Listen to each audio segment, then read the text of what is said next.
ನಮಸ್ಕಾರ. ಕಲೆಯ ವಿವಿಧ ಪ್ರಕಾರಗಳಲ್ಲಿ ಶಿಲ್ಪಕಲೆಯು ಕೂಡ ಒಂದು. ಕಲ್ಲನ್ನ ತಿದ್ದಿ ಕಲೆಯನ್ನಾಗಿ ಹೊರಹೊಮ್ಮಿಸಲು ತಾಳ್ಮೆಯಾಗಿ ಅವಶ್ಯಕವಾಗುತ್ತೆ. ಶಿಕ್ಷಕರೇ, ನಾನು ಯಾಕೆ ಇವತ್ತು ಶಿಲ್ಪಕಲೆ ಬಗ್ಗೆ ಮಾತನಾಡ್ತಾ ಇದ್ದೀನಿ ಅಂತ ಹೇಳಿದ್ರೆ, ನಾಡಿನ ಪ್ರಸಿದ್ಧ ಶಿಲ್ಪ ಕಲಾವಿದರಾಗಿರುವಂತಹ ಜಗದೀಶ್ ಸರ್ ಅವರು ತಮ್ಮೊಟ್ಟಿಗಿದ್ದಾರೆ. ಬನ್ನಿ ಅವ್ರನ್ನ ಮಾತನಾಡಿಸೋಣ. ನಮಸ್ಕಾರ ಸರ್, ನಮ್ಮ ಎಕ್ಸ್ಪ್ರೆಸ್ ವಿಶೇಷ ಸಂದರ್ಶನಕ್ಕೆ ಆತ್ಮೀಯ ಸ್ವಾಗತ. ಸರ್, ಇವಾಗ ವಿಶೇಷವಾಗಿ ಗುರು ಪೂರ್ಣಿಮೆ, ಇಂತಹ ಒಂದು ಶಿಲ್ಪಕಲೆ ಅತ್ಯದ್ಭುತವಾಗಿ ನಿರ್ಮಾಣವಾಗಬೇಕು ಅಂತ ಹೇಳಿದ್ರೆ ಗುರುಗಳ ಪಾತ್ರವೂ ಕೂಡ ಅತಿ ಮುಖ್ಯವಾಗುತ್ತೆ. ನಿಮ್ಮ ಗುರುಗಳ ಬಗ್ಗೆ ಹೇಳೋದ್ರೆ ಏನ್ ಹೇಳ್ತೀರಾ ಸರ್? ಹೌದು, ನಮ್ಮ ಈ ಎಲ್ಲ ಶಿಲ್ಪಕಲೆ ಆಗಲಿ ಏನೇ ಆಗಲಿ, ಫಸ್ಟ್ ಒಂದು ಮಗುಗೆ ಆಗಲಿ, ನಾನು ಒಂದು ಮಗುವಿಗೆ ಬಂದಿದ್ದೀನಿ. ನನಗೆ ಸಣ್ಣದ್ರಿಂದನೂ ಫಸ್ಟು ಗುರು ನಮಗೆ ತಂದೆ ತಾಯಿ. ಯಾಕಂದರೆ ನಮ್ಮ ತಂದೆನೂ ಈಗ ಒಂದು 40 ವರ್ಷದಿಂದ ಇದೇ ಶಿಲ್ಪಕಲೆ, ಇದೇ ದೇಗುಲ ನಿರ್ಮಾಣ ಮಾಡ್ತಾ ಇದ್ದಾರೆ. ಆದರೆ ನಮಗೆ ಸಣ್ಣದ್ರಿಂದನೂ ನನಗೆ ಪಾಠ ಕಲ್ತಿದ್ದೆ ನಮ್ಮ ತಂದೆ ತಾಯಿಯಿಂದ. ಅದಾದ ನಂತರ ಎಲ್ಲರೂ ನಮ್ಮ ರಾಘಣ್ಣಂಗೂ ಎಲ್ಲರಿಗೂ ಗೊತ್ತು, ಟಿ ಮಂಜಣ್ಣ ನಾಯ್ಕ ಸರ್ ನಮ್ಮ ತೀರ್ಥಹಳ್ಳಿಯಲ್ಲಿ ಒಂದು ಶಿಲ್ಪಕಲೆಯನ್ನು ಒಂದು ಕ್ರಾಂತಿ ಮಾಡಿದ್ದಾರೆ. ಅದನ್ನು ನಮಗೆ ಅವ್ರ ಶಿಲ್ಪಕಲೆ ಗುರುಗಳೇ ಅವರು. ಯಾಕಂದರೆ ನಮಗೆ ಶಾಲೆಗೆ ಹೋದ್ಮೇಲೆ, ಸ್ಕೂಲಿಗೆ ಹೋದ್ಮೇಲೆ ಒಂದು ಮಗುಗೆ ಶಿಲ್ಪಕಲೆ ಇಂಟ್ರೆಸ್ಟ್ ಇದೆ ಅಂತ ಗೊತ್ತಾದ ತಕ್ಷಣ ಅದನ್ನ ಗುರುತಿಸಿ, ಅದನ್ನ ಬೆಳೆಸಿ ಪೋಷಣೆ ಮಾಡುವಂಥದ್ದು ಒಂದು ಗುರುಗಳ ಕರ್ತವ್ಯ ಆಗುತ್ತೆ ಅಂತ ನಮ್ಮ ಟಿ ಮಂಜಣ್ಣ ನಾಯ್ಕ ಸರ್ ನನಗೆ ಒಂದು 3 ವರ್ಷ ನನಗೆ ಎಲ್ಲ ಥರದಂಥ ಶಿಲ್ಪಕಲೆಯನ್ನು ಕಲಿಸಿ ಅದನ್ನ ರಾಷ್ಟ್ರ ಮಟ್ಟದವರೆಗೂ ನನ್ನ ಶಿಲ್ಪಕಲೆಯಲ್ಲಿ ಪ್ರತಿಭಾ ಕಾರಂಜಿ ಮೂಲಕ ನನ್ನ ಗುರುತಿಸಿದ್ರು. ಅದಾದ ನಂತರ ನಾನು ನಮ್ಮ ತಂದೆ ಹತ್ರನೇ ಮತ್ತೆ ಬಂದು ಎಲ್ಲ ಶಿಲ್ಪಕಲೆನ ಕಲ್ತಿದ್ದೆ. ಅದಾದ ತಕ್ಷಣ ನಮ್ಮ ಶಿಲ್ಪಕಲಾ ಶಾಲೆ ಏನು ಬೆಂಗಳೂರಲ್ಲಿದೆ, ಜೋಗರದೊಡ್ಡಿ ಅಂತ, ಬೆಂಗಳೂರ ಬಿಡದಿಲಿ. ಅಲ್ಲಿ ಹೋಗಿ ನಾನೊಂದು 1 ವರ್ಷ 2 ವರ್ಷ ತನಕ ನಾನು ಶಿಲ್ಪಕಲೆನ ಕಲ್ತಿದ್ದೀನಿ. ಹೌದೌದು, ಈಗ ಯಾಕಂದ್ರೆ ನನ್ನ ಜೀನ್ ಮೂಲಕನೇ ಬಂದಿದೆ ಅನ್ಸುತ್ತೆ. ನಮ್ಮ ತಂದೆನೂ ಇದೇ ಕೆಲಸ ಮಾಡ್ತಿರೋದ್ರಿಂದ ನನಗೆ ಅವರಿಂದನೇ ನನಗೆ ಎಲ್ಲಾನು ಮೊದಲ ಪಾಠನೇ ಅವರು. ನಮ್ಮ ತಂದೆ ತಾಯಿ ಇಬ್ಬರೇ ನನಗೆ. ಹೌದೌದು, ಇದೇ ಉದ್ಯೋಗ, ದೇಗುಲ ನಿರ್ಮಾಣ, ದೇವರ ಮೂರ್ತಿಗಳನ್ನ ನಿರ್ಮಾಣವನ್ನ ಅವರು ಮಾಡ್ತಾ ಇದ್ರು ಮೊದಲಿಂದನು.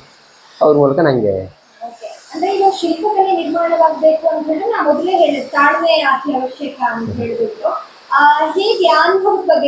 ನನಗೆ ಸಣ್ಣದ್ರಿಂದನೂ ಅಷ್ಟೇ ನಮ್ಮ ತಂದೆ ತಾಯಿ ಮೊದಲು ಕಲಿಸಿದ್ದೇ ತಾಳ್ಮೆ. ಯಾವುದೇ ಮೂರ್ತಿ ಮುಟ್ಟಕ್ಕಿಂತ ಮುಂಚೆ ತಾಳ್ಮೆಯಿಂದ, 1 ದಿನ ಆಗಲಿ 2 ದಿನ ಆಗಲಿ, 1 ದಿನ ಆಗೋ ಕೆಲಸ 1 ತಿಂಗಳು ಬೇಕಾದ್ರೆ ಆಗಲಿ, ನಿಧಾನ, ತಾಳ್ಮೆ ಮುಖ್ಯ. ಯಾಕಂದರೆ ಒಂದು ಸತಿ ಕಲ್ಲಿನ ವಿಗ್ರಹ ಆಗಲಿ ಯಾವುದೇ ಆಗಲಿ ಮಾಡಿ ಏನಾದರೂ ಒಂದು ಮುರಿತು ಅಂತಂದರೆ ಅದು ಮುಗೀತು, ಮತ್ತೆ ಅಣ್ಸಕ್ಕಾಗಲ್ಲ, ಮಾಡೋಕ್ಕಾಗಲ್ಲ. ಫಸ್ಟ್ ನಿಧಾನವಾಗಿ ಹೆಂಗೆ ಕಲಿಬೇಕು ಅನ್ನೋಂಥ ಕಲಿಸ್ಬೋದು ನಮ್ಮ ತಂದೆ ತಾಯಿ. ರಾಷ್ಟ್ರ ಮಟ್ಟದ ಅದೆಷ್ಟೋ ಕಾರ್ಯಾಗಾರಗಳಲ್ಲಿ ನಿಮ್ಮ ಶಿಲ್ಪಕಲಾ ಪ್ರಸಿದ್ಧಿಯನ್ನ ಪಡೆದಿದೆ, ಪ್ರದರ್ಶನ ಮಾಡಿದ್ರೆ ಸರ್, ಅದ್ರ ಬಗ್ಗೆ ಹೇಳೋದಾದ್ರೆ ಏನ್ ಹೇಳ್ತೀರಾ? ಹೌದು, ನಮ್ಮ ಶಿಲ್ಪಕಲಾ ಎದುರಿಗೆ ಶಿಲ್ಪಕಲಾ ಅಕಾಡೆಮಿ ಅಂತ ಇದೆ ಬೆಂಗಳೂರಲ್ಲಿ. ಅವರು ನಮಗೆ ಇಂತಹ ಸಣ್ಣ ಪುಟ್ಟ ಕಲಾವಿದರುಗಳಿಗೆ ತುಂಬ ಶಿಬಿರಗಳನ್ನ, ಶಿಲ್ಪಕಲಾ ಪ್ರದರ್ಶನ ಮಾಡಲಿಕ್ಕೆ ಒಂದು ಧನ ಸಹಾಯದ ನೆರವನ್ನು ಮಾಡ್ತಾರೆ. ಅದರಲ್ಲಿ ನಮಗೆ ಇದು ಯಾವುದೋ ನಮ್ಮ ಕನ್ನಡ ಸಂಸ್ಕೃತಿ ಇಲಾಖೆಯಿಂದ ನಮಗೆ ಧನ ಸಹಾಯನ ಮಾಡ್ತಾರೆ. ಅದರಲ್ಲಿ ನಾವೊಂದು 6-7 ಶಿಲ್ಪಕಲಾ ಪ್ರದರ್ಶನಗಳನ್ನು ಮಾಡಿದ್ದೀನಿ. ಅದಾದ ನಂತರ ನನಗೆ ರಾಜ್ಯದ ಎಲ್ಲಾದಂಥ ನಮಗೆ ಶಿಬಿರಗಳನ್ನು ಆಯೋಜನೆ ಮಾಡ್ತಾರೆ. ವರ್ಷಕ್ಕೊಂದ್ಸತಿ 1-2 ಕ್ಯಾಂಪ್ಗಳನ್ನ ಕೊಡ್ತಾರೆ. ಅದರಲ್ಲಿ ನಾವು ಒಂದು ರಾಜ್ಯದ ಎಲ್ಲ ಕಲಾವಿದರು ಅಲ್ಲಿ ಒಟ್ಟಾಗ್ತೀವಿ. ನಾವು ಒಟ್ಟಾಗಿ ಒಂದು 15 ದಿನ ಶಿಲ್ಪಕಲಾ ಶಿಬಿರಗಳನ್ನ ಮಾಡ್ತೀವಿ. ಮೊನ್ನೆನೂ ಅಷ್ಟೇ ನಮಗೊಂದು ರಾಷ್ಟ್ರ ಮಟ್ಟದ ಒಂದು ಶಿಬಿರ ಸಿಕ್ತು ನಮಗೆ ಪಂಜಾಬಲ್ಲಿ. ಅಲ್ಲಿ ಹೋಗಿ ನಾವೊಂದು 15-20 ದಿನ ನಾವು ಶಿಲ್ಪಕಲಾ ಶಿಬಿರವನ್ನು ಮಾಡಿ ಅಲ್ಲಿರುವಂಥದ್ದು ಒಂದು ಸ್ಟೂಡೆಂಟ್ಗಳಿಗೆ ನಾವು ಶಿಲ್ಪಕಲೆನ, ಅಂದರೆ ಸೌತ್ ಇಂಡಿಯನ್ ಶಿಲ್ಪಕಲೆ ಹೆಂಗಿರುತ್ತೆ, ಈಗ ಹೊಯ್ಸಳ ಶೈಲಿ ಇರ್ಬೋದು, ಚೋಳ ಶೈಲಿ ಇರ್ಬೋದು, ಚಾಲುಕ್ಯ ಶೈಲಿಗಳಿರ್ಬೋದು, ಇದ್ರ ಬಗ್ಗೆ ಎಲ್ಲ ನಾವು ತಿಳಿಸಿ, ಮತ್ತು ಅಲ್ಲೂ ಅವರಿಗೆ ನಾವು ಶಿಲ್ಪಕಲೆ ಹೆಂಗೆ ಮೂಡಿ ಬರುತ್ತೆ ಅಂತ ಹೇಳಿ. ನಿಮ್ಮ ಎಲ್ಲ ಶಿಲ್ಪಕಲೆಗಳು ಎಲ್ಲೆಲ್ಲಿ ಪ್ರದರ್ಶನಗೊಂಡಿದೆ ಮತ್ತೆ ಮಾರಾಟ ಆಗಿದೆ? ಇಂದು ಈಗ ಎಲ್ಲ ಕಡೆನೂ ಬರ್ತಾರೆ. ಈಗ ನಾಟ್ ಓನ್ಲಿ ಕರ್ನಾಟಕ ಮಾತ್ರ ಅಲ್ಲ, ಎಲ್ಲ ರಾಷ್ಟ್ರದ ಮೂಲೆ ಮೂಲೆಗಳಲ್ಲೂ ನಮ್ಮ ವಿಗ್ರಹಗಳು ಹೋಗಿದೆ. ಈಗ ಮಹಾರಾಷ್ಟ್ರ ಆಗಿರ್ಬೋದು, ಪಕ್ಕದ ಮಹಾರಾಷ್ಟ್ರದಲ್ಲಿ ತಗೊಂಡೋಗಿದ್ದಾರೆ, ಗೋವಾ ತಗೊಂಡೋಗಿದ್ದಾರೆ, ಪಣಜಿ ತಗೊಂಡೋಗಿದ್ದಾರೆ, ಮತ್ತು ಇಲ್ಲಿ ಆಂಧ್ರಕ್ಕೂ ತಗೊಂಡೋಗಿದ್ದಾರೆ ವಿಗ್ರಹಗಳು. ಈಗ ಯಾಕಂದರೆ ನಾನು ಇಲ್ಲಿ ಟೂರಿಸ್ಟ್, ಯಾಕಂದರೆ ತೀರ್ಥಹಳ್ಳಿ ಅಂದ ತಕ್ಷಣ ಟೂರಿಸ್ಟ್ ಸ್ಪಾಟ್ ಇದು. ಎಲ್ಲ ರಾಷ್ಟ್ರದ ಎಲ್ಲ ಕಡೆಯಿಂದನೂ ಬರ್ತಾರೆ. ಬಂದವರೆಲ್ಲ ನಮಗೆ ಈ ಥರ ವಿಗ್ರಹ ಮಾಡಬೇಕು ಅಂತೇಳಿ ಆರ್ಡ್ರ್ ಕೊಟ್ಟು ಹೋಗ್ತಾರೆ. ಅವ್ರು ಹೇಳಿ ಟೈಮಿಗೆ ನಾನು ವಿಗ್ರಹಗಳನ್ನ ಕಳಿಸ್ಕೊಡ್ತೀವಿ. ದೂರದ ಅಮೇರಿಕಾಗೂ ಸಹ ನಾವು ವಿಗ್ರಹಗಳನ್ನ ತಗೊಂಡೋಗ್ಯಾರೆ, ಸಣ್ಣ ಪುಟ್ಟ ಲಿಂಗಗಳು ಅದೆಲ್ಲ ತಗೊಂಡೋಗಿದ್ದಾರೆ. ಇವತ್ತು ನಮ್ಮ ಜೊತೆಗೆ ನಾಡಿನ ಪ್ರಸಿದ್ಧ ಶಿಲ್ಪ ಕಲಾವಿದರಾಗಿರುವಂತಹ ಜಗದೀಶ್ ಸರ್ ಅವರ ತಮ್ಮ ನಮ್ಮ ಜೊತೆಗಿದ್ದಾರೆ, ಮಣಿಕಂಠ ಸರ್. ಸರ್ ಹೇಳಿ, ಈ ಒಂದು ಅದ್ಭುತವಾಗಿರ್ತಕ್ಕಂತಹ ಶಿಲ್ಪಕಲೆ ಅವರೊಟ್ಟಿಗೂಡಿ ತಾವು ಕೂಡ ಮಾಡ್ತಾ ಇದ್ದೀರಾ, ಹೇಗೆ ಅನಿಸ್ತಾ ಇದೆ? ಖುಷಿ ಅನಿಸ್ತಿದೆ.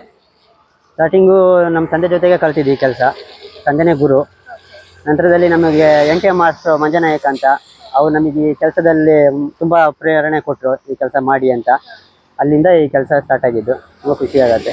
ನಿಮ್ಗೆ ಪ್ರೇರಣೆ ಅಪ್ಪನೇ ತಂದೆ ಮತ್ತು NTM ಮಾಸ್ಟರ್ ಅವರಿಬ್ಬರು ಪ್ರೇರಣೆಯಿಂದ ನಂಗೆ ಈ ಕೆಲಸಕ್ಕೆ ಬಂದಿದ್ದು.